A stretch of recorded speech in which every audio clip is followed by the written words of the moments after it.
with Chief Meteorologist Eric Finkenbinder.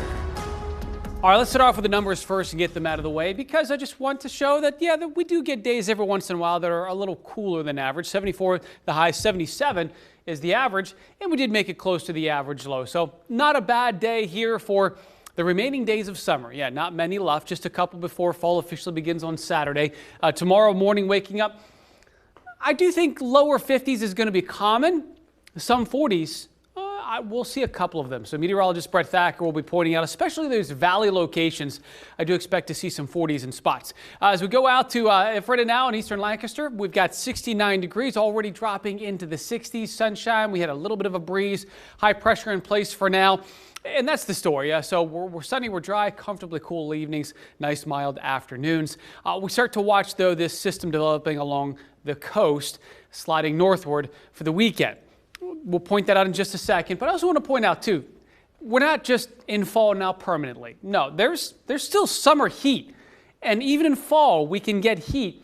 We've got 90s in Amarillo, Topeka right now at 81, mid-80s in Memphis, San Antonio at 93. We've got Chicago, that's feeling a little bit better. So really that cooler air is just the Great Lakes and the Northeast, and we just kind of managed to make the cut there just enough to get some nice, comfortable fall weather. So I'm going to step on the other side, because let's now begin to focus on what we're talking about for the weekend. Obviously, it's important. Is it going to rain, or is it not going to rain?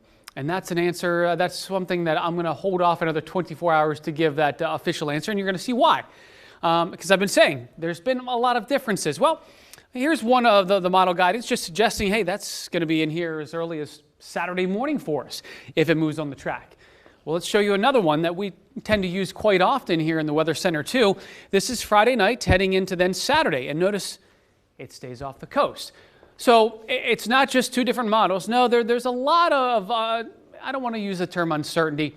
There's a little bit of struggle just trying to determine how close this coastal low is going to be hugging the coast. So I think by tomorrow evening, we're going to have a pretty good idea what the weekend's going to be. So I'm just going to say we're tracking the coastal low. I'm not saying it's going to be a washout, because I still think there's a possibility of it's just staying off the coast. But it's certainly a close call for us. So either way, I still think we need to watch the weekend. Obviously, we need the rain. Why it has to happen on both Saturday or Sunday.